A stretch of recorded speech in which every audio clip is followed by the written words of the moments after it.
Is everybody in? Is everybody in? The ceremony is about to begin. Come on, Jimmy, you funny old sausage. So, hello. Today I'd like to take a look at this, which is an old book. Well, my mum and dad had one of these, Triumph Herald. Triumph was a car manufacturer in the UK back in the day, sort of very old. Yeah, and it was one of the first cars they actually had. They had the Herald estate, so they could stick my cot in the back and stuff, you know. Cause, my mum had trouble with her first. Well, my sister died, unfortunately. So it's always a cheery story, isn't it? let's start them on a cheery one. But, so she had a lot of time before she had me. Basically, so she was quite well into her 30s, and they by then established themselves, my parents, as you know, as what they were in their careers, so they could afford a car like this, which was a nice bit of kit, to be honest with you. And there she blows. They had previously had one of those 1200. There was a 1200 and a 1360, and they were often split two-tone. A very attractive looking car for its day. Bear in mind, you know, it's sort of 50s, 60s thing, isn't it? And there was a coupe version as well. I say so. Brilliant. And they had like a sort of Webasto sunroof that you could pull back, you know. Really, as I say, not a bad motor at all each on. That's the one my parents had. It was in royal blue. It was in royal blue, a lovely car with a wooden dashboard with a walnut dash. And that was the convertible that they did as well. A friend of mine had one of those at college, actually. Wonderful. Sorry, there's a bit of sun out today. I'm bothered by that. But so there's the Triumph logo, as it were.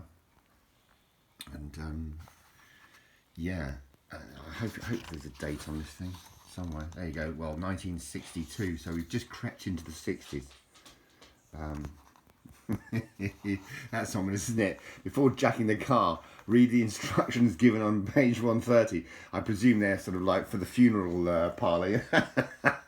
I shouldn't joke about such things, but yeah, no, jacking up cars, not a great fan of that. It's seen more than a few catastrophes from people with cars on bricks, etc. So this is a repair manual for the Herald, which is useful if you had one, sort of thing. Of course, in the old days, you had to do all most of it. They assumed you were going to do it all yourself. Like, look at that thumbprint. That's like the Scarlet Pimpernel, isn't it? I was here. You can imagine the stress on the furrowed brow of the poor sod that was trying to fix his gearbox as that thumbprint arrived. But no, there's an air filter and all the rest of it. It's all good, baby. It's all good. And yeah, these cars had a chassis and a shell. So what that meant was that they weren't monocoque. They were a set of wheels and on axles, and then the bodywork was lowered onto that and bolted down. And the bonnet on these cars was huge. It was a monster. Effectively, you could sit on the tyres. The whole, you see here, this is the bonnet release latch. And this whole front would, because it was chassis and shell, used to tip up. What are you talking about, though? Come in, stop squeaking, innit? Good boy. The whole thing used to tip up, and these bumpers were like a white rubber with these great big chrome overriders. And this whole thing would tip. He looks nervous, or it's a she. I don't know. Who knows? Oh, it's probably I don't know. I won't go there. But basically, this whole thing used to tip up, and you could sit on the tyres whilst you were doing the tappets, my dad used to tell me. The tappets obviously being the valve adjusters sort of thing, you know. Yeah, all good. I can even remember the noise this thing made when it started up. I can't mimic it really, but it had a funny, strange sort of starter motor. We've got a whiny, wheezy sound. Fan belt adjustment, it's all there, it's all good, it's amazing. It's actually a very detailed book. It's even got the oil circulation. It's obviously designed for somebody who's mechanically minded, which I used to be, and I really enjoyed working on my own cars. There's the twin SU carburetors. Ooh, it smells nice, this book. It's one of those, it's got a musty tang to it, if you know what I mean by that, which I do like. I could well imagine, as I say, the people that would pore over this whilst they were trying to fix their own car. Great stuff. Well, there's the bit on jacking the car. What did it say? 130. Nazdrovia, Jimmy. Bless you. Oh, here we are. Jacking points, you see. So you can only jack it in certain places, obviously, otherwise you jack it up. And it's a bit like walking in the attic. You know, if you don't step on the rafters, you step on the ceiling, you go straight through, like in like Chevy Chase did in the Griswolds, you know, Family Christmas. I loved it when he goes through the ceiling and then he thinks, oh, that's better. He warms his hands on the blast of hot air that's coming up from the house because he's locked himself in the attic. Check it out. What's it called? National Lampoon's Christmas Vacation. Wonderful film. I'll leave a link. I'll leave a link below. But there's the car. There it is. That's it. That's the whole thing. Its dimensions and everything. It was quite the vehicle. I remember it was lovely. My mum drove it. Well, my mum and dad owned it, and then my mum had it to herself when my dad bought a Hillman Hunter.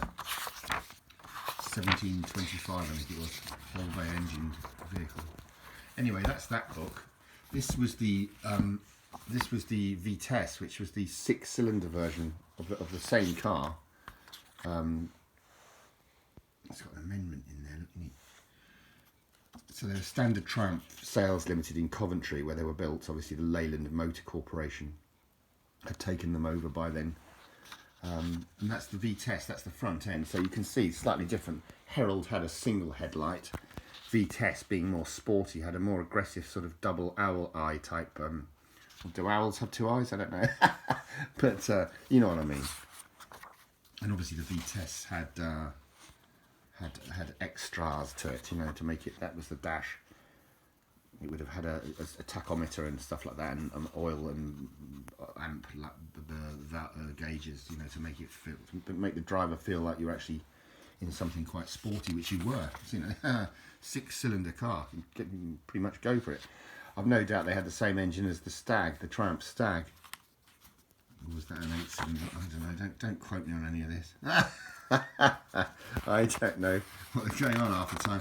I haven't got a clue, mate, is it? It's just like, oh, what day is it today? What time is it? It's daytime. What are you talking about as well? It's just getting nuts, isn't it? This whole thing is nuts. Oh, that grape juice is nice. Wooden dash. There's the bonnet release, like I said, that you lifted that up. A bit dafter nowadays, because obviously anybody could lift up your bonnet and nick all the bits out of your engine. But in those days, there was a sort of code of honour. Where you didn't steal someone's engine. That's the sunroof I was talking about, the sunshine roof. It was called the Webasto. You could unhook it and it would go all the way back and leave a huge sort of section of the roof open for you, so you could get heat stroke whilst you were driving along. Yeah. That actually happened to me in Spain once. I was driving along in this BMW I had, which had a sunroof, and only a mad Englishman would have a sunroof in Spain, you know, but I did. And anyway, as I was driving along, so it became more and more delirious. Yeah. And my ex-wife sort of said, "No, you must pull over. I don't think you're in a fit state to drive." And I wasn't. I was literally heat stroked. But oh well. So there you go. There's the Vitesse. They had lovely chrome hubcaps on them. Superb, wonderful. And there's the jack, obviously, that they were talking about with the jacking points and things like that. Wiring diagrams for people that understand those sorts of things. Fantastic. Anyway, yeah, I've got this book as well, as you've seen. This is actually in plastic, so if you don't mind, I'm not going to open it. But it's a Haynes manual. I love the Haynes series. They're really good, but it's unopened, so probably quite rare. He hopes. Anyway, easy to follow servicing guide. Yeah, so if you've got one of these cars, there is a large amount of material for you to maintain it with. Anyway, I hope you found this of some interest, and thank you ever so much for watching, as always. There's Jimmy, who's looking at me, looking at you. But yeah, cheers. All the very best wishes. I really mean that sincerely. Cheers. Thanks a lot for watching. Cheers.